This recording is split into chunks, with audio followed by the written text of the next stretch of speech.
아토피 질환 병원에 가야 하나요? 슬기로운 건강생활 닥터빈입니다. 오늘도 즐겁고 활기찬 하루 되세요. 많은 아이들과 더불어 최근 성인 아토피로 어른들 역시 가려움과 피부 트러블로 고통스러워하고 있습니다. 하지만 일부 부모님께서는 크면서 좋아진다고 병원에 데리고 가지 않거나 스테로이드 등의 약제에 거부 반응을 보이시는 경우가 있습니다. 그렇게 되면 아이는 심하게 보채고 아이를 돌보는 부모님께서는 일상생활이 잘 되지 않아 삶의 질이 나빠지게 됩니다. 아토피 질환에 대해 살펴보고 관리와 치료를 위해 병원에 가야 하는 이유를 살펴보겠습니다. 아토피 질환이란 무엇인가?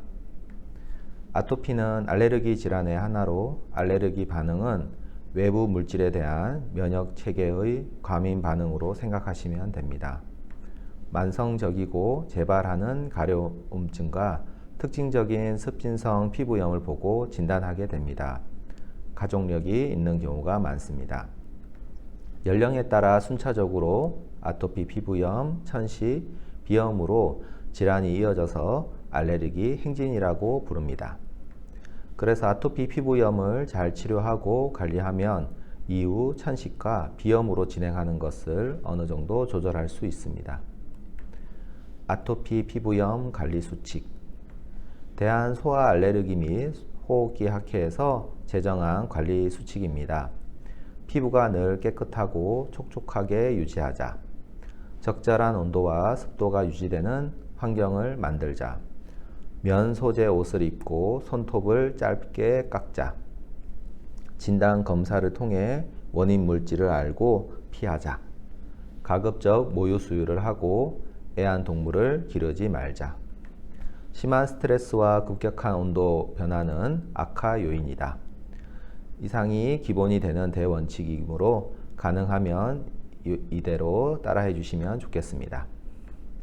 그러면 이제 구체적인 관리 방법과 병원에서 받을 수 있는 도움을 알아보겠습니다. 목욕. 물의 온도는 체온보다 조금 낮은 수준으로 해주시고 물에 몸을 담근 다면 5에서 10도 정도가 적당합니다.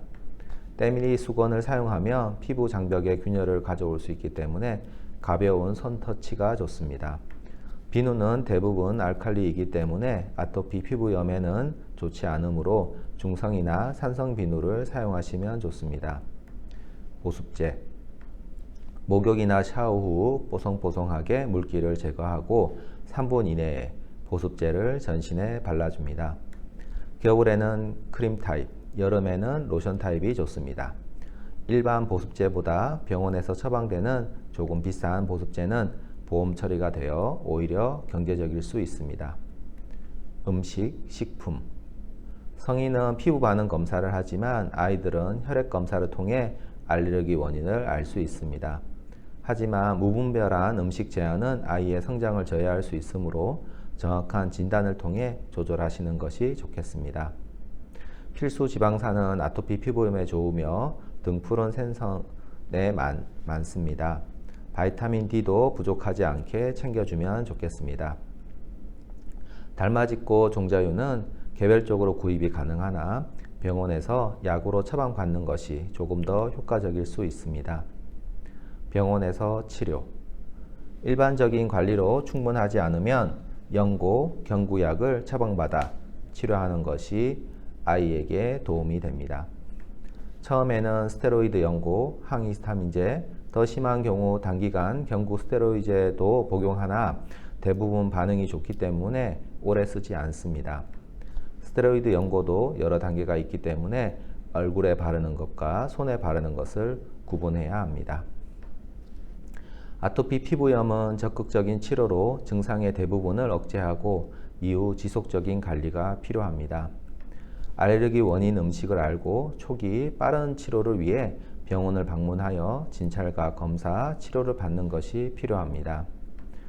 행복한 부자가 되어야 하는 이유를 알려주는 책을 소개하면서 이 시간 마치겠습니다. 더 이상 가려워하지 마시고 편안하고 행복한 부자 되세요. 감사합니다.